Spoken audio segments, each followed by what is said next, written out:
in case, say and spell your first and last name again. Brooke Restovich, B-R-O-O-K-E, Restovich, R-E-S-T-O-V-I-C-H. And the one thing is just try not to plant those feet, okay? Because I'm Plant them? Plant them, don't move them. Okay. That's the one. That's the easiest thing if I'm over here. Okay, so you have 4 beautiful children, 4 sons, Yes. And you had. Did you just have 1 dog? We have 2. You have 2 dogs. So tell me about Shelby. Tell me kind of just how old she was, what kind of dog she was, that kind of thing. Okay, Shelby is a Catahoula cur. She would have been 8 years old, April 28th. She's a very good family dog. If anyone knows me and knew her, we just had a great relationship. She knew I loved her so much, and I knew she loved me. She's full grown, about 60 pounds, and I could tap my hip and call her name, and she'd jump right up on me like a little big old baby. I never left the house without her. In college, she was my firstborn, and she's very much a part of our family. She's before you had your 4 sons, she was your baby. She was my baby. I had her from 6 weeks of age until now, or last month. And she is beautiful in the picture. I mean, just so unique looking. There's not many dogs that probably look like her around here. Right. Tell me about kind of what led up to this situation with Wkd Animal Shelter. Okay, about a month ago, Shelby had gotten out of the backyard. This has happened once or twice before. We're in the process of putting up a fence, and we have a kennel. So unfortunately, she did get out, and the tags that she had fallen off, which we take full responsibility for that. At some point during a couple-day span, one of the neighbors had called animal control, and they had come and apparently had picked her up. Animal control would be the very last place that I would have thought to call or to go look for her. We live in this gated community, and most of the time when animals get out, we do a very good job of getting them back to their owners. We post flyers and things like that. However, unfortunately for her, it didn't happen, I guess, in time, and they came and picked her up. And during the time that they had the truck out here, apparently another neighbor had seen this animal. He was heading out of town. He took a picture of her in the truck, which is the picture y'all have, and then he had to go out of town. So unfortunately, I didn't have enough time to get flyers up and things until he had got back into town about a week later, and that's about the time I got contacted by him. You're probably gonna have to edit that because my time frame's off. No. Okay. Okay, so she was gone for a couple days. We finally realized that.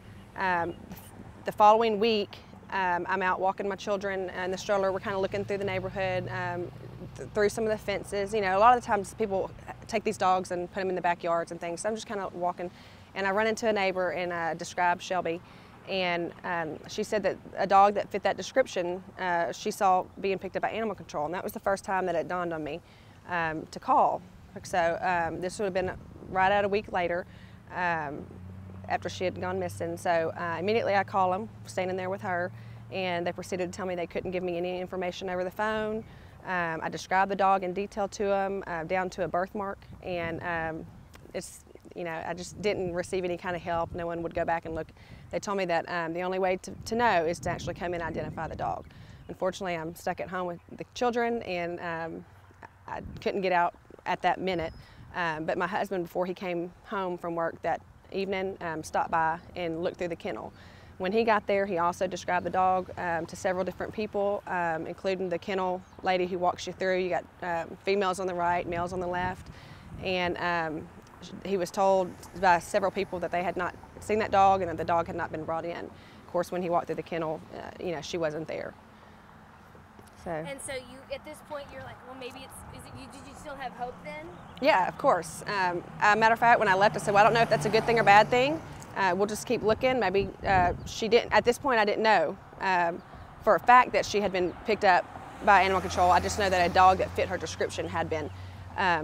So a couple days later, the gentleman, the nice neighbor who took a picture of her in the car, during that couple day span, I had put out flyers along the fences. I had contacted multiple social media nets like Pet Savers and some of the other adoption facilities out there, posted pictures of her, and just trying to get the word out, because now I'm kind of in a panic because I didn't know where she was. assuming she was still in this neighborhood somewhere. And about 3 days later, this gentleman contacts me and shoots me a picture of Shelby in the back of the truck. So then I'm like, well, okay, she was there. This is a fact of the matter. So I load my kids up and I head up there to animal control, and I proceed to show them the picture and said, indeed, she was here at some point. She had been picked up by the truck, and I just want to find my dog, you know, wherever she may be. I requested the euthanasia records, and I requested the adoption records. Of course, all they have are tickets, is what they call them. When they come, the dispatcher comes and fills it out when he gets a dog off the street. He fills out a little ticket, and so that's what they were searching for. And about 45 minutes later, after sitting there with all the kids, before he even said a word, I knew what had happened. He just had a look on his face, and he was holding the ticket.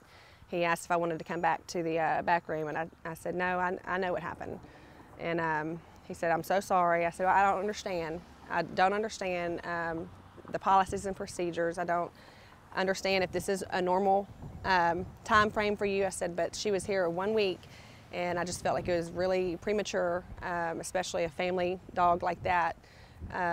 Just well-groomed, well-kept, healthy. You know, obvious difference between her and some of the other dogs that were there that were an obvious danger to society. And he said he gave several reasons why they would euthanize an animal like that, and one reason was temperament, and of course we know she wasn't aggressive. I mean, she, according to the witness, she walked up to the dispatcher and jumped into the truck, so didn't fight him or anything like that. So I know that wasn't the reason. So we kept pushing the issue, and they eventually told me, you know, we just don't have the space to hold them.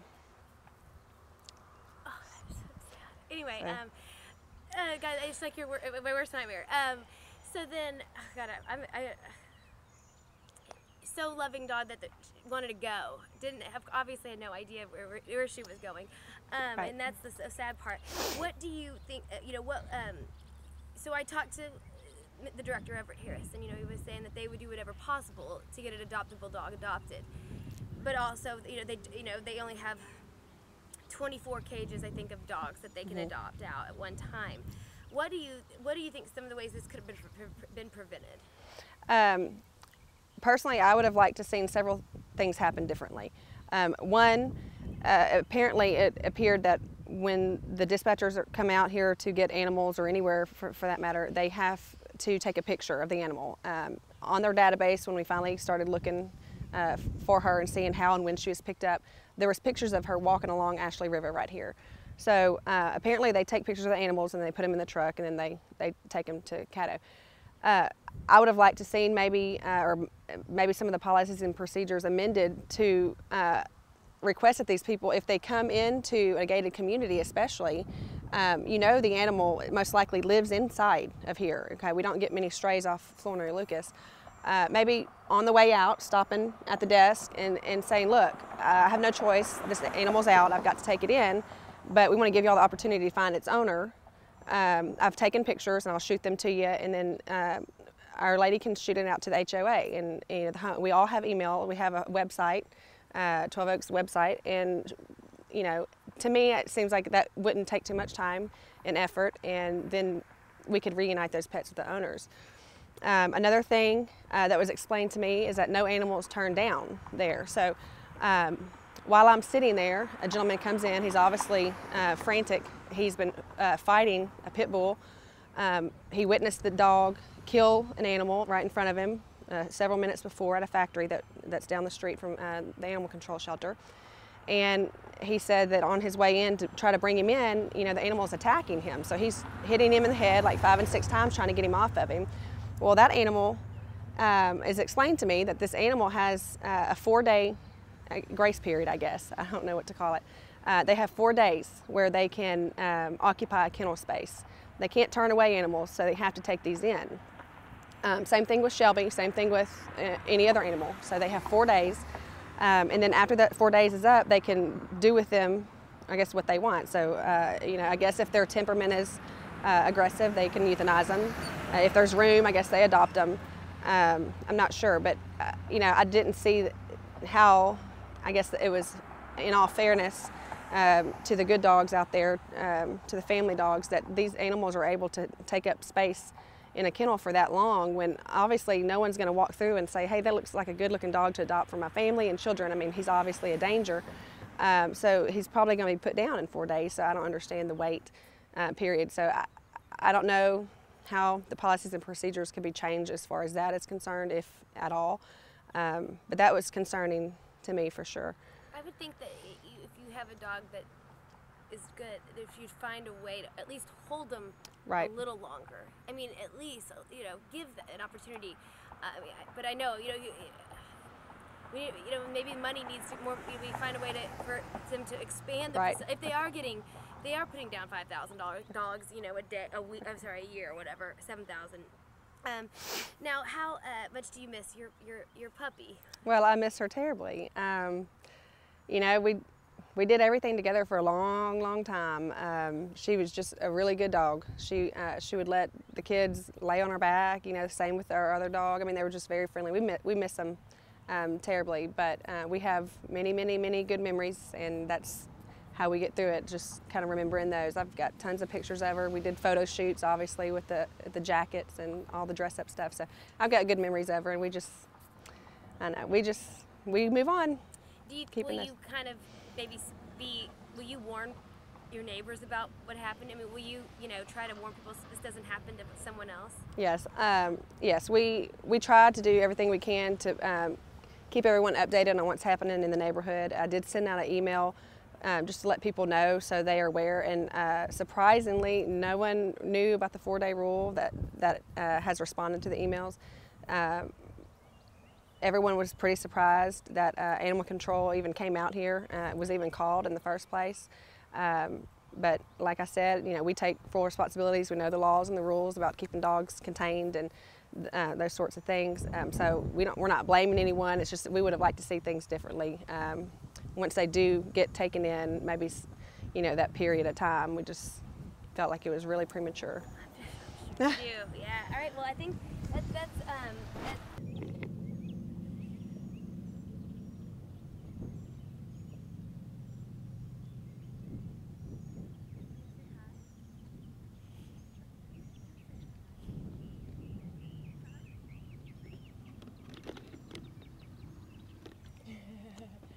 Sorry, I was trying to get a cool shot.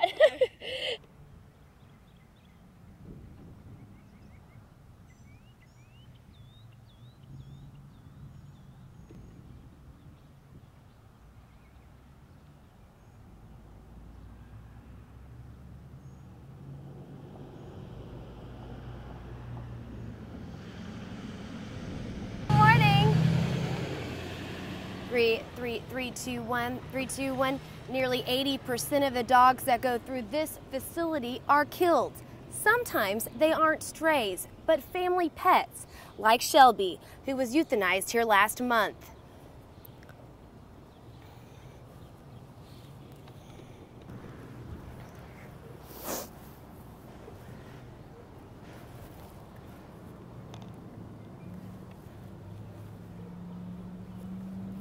Okay.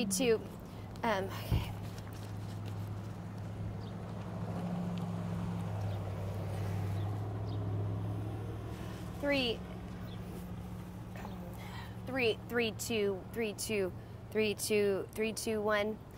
3, 2, 1. Nearly 80% of the dogs who came under their care were killed in 2012, right? Were killed in 2012. Sometimes they weren't strays, like Shelby. They weren't stray. 3, 2, 1. 3, 2, 1. Nearly 80% of the dogs that come under their care are killed. 3, 2, 1.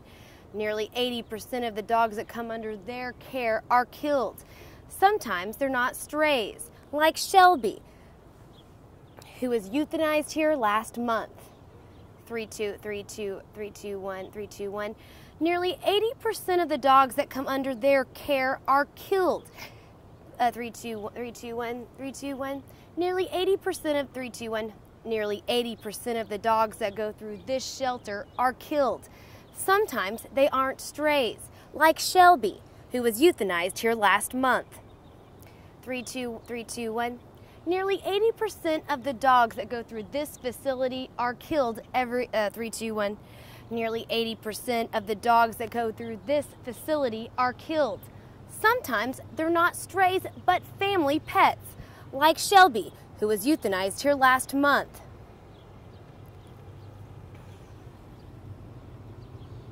Three, two, one. More than 321. Morning. I was in between shots.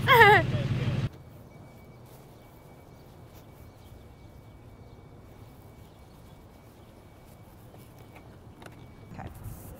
And you can just stay there. Hopefully you can see here. This is when it gets fun to be a one-man band. All right, here we go. And we're talking about Shelby. And I honestly, as someone who doesn't have real children yet, I can't, you know, it's worse than being hit by a car. It's knowing that they were taken by someone. I bet those images like can't come, like, right. Since I've talked to you, that's like, it's in my head, you know? The saddest thing for me is thinking of how scared she was. Just because I know, you know, 'cause she had been fearful. Once she got put in the truck, the picture that was taken, like I just can see it in her eyes. You know, I didn't do anything wrong, kind of thing. She has those looks. It wasn't like she was sick and you were right. trying to, you weren't there and all. You know. Right. 3, 2, 1. Sometimes 3, 2, 1. 3, 2, 1. Nearly 80% of the dogs that go through this shelter are killed. Sometimes they're not strays, like Shelby, who was euthanized here last month. 3, 2, 1. Nearly 80% of the dogs that go through this facility are killed. Sometimes they're not strays, but family pets, like Shelby, who was euthanized here last month.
Three, two. 3, 2. 3, 2.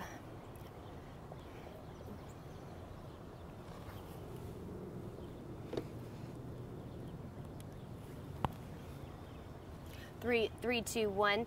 Nearly 80% of the dogs that go through this facility are killed.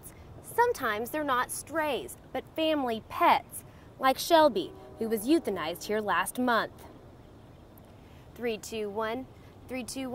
Nearly 80% of the dogs that go through this shelter are killed. Sometimes they're not strays, like Shelby, who was euthanized here last month.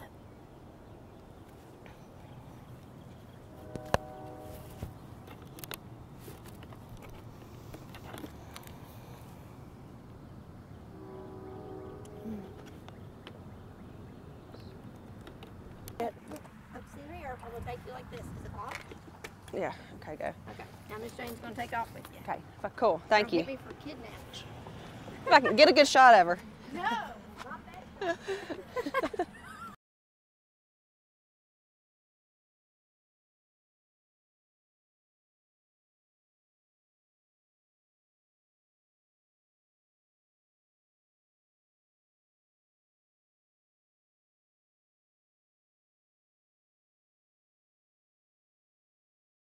So if you want to just say and spell your first and last name. Say it. Yeah. Okay, Brooke Restovich. Brooke, Restovich, Restovich. And it's good. I think your audio is. Oh, actually, you know what? I don't even know if I. Can I see that? Make sure it's on. Okay, you're on. This one's not on. All right. Let me call her. Please do whatever you need to do. To concentrate. How in depth of the story you want me to go? Basically, I'm just gonna. I'm gonna say. Let me see the phone. Fucking, where's the phone?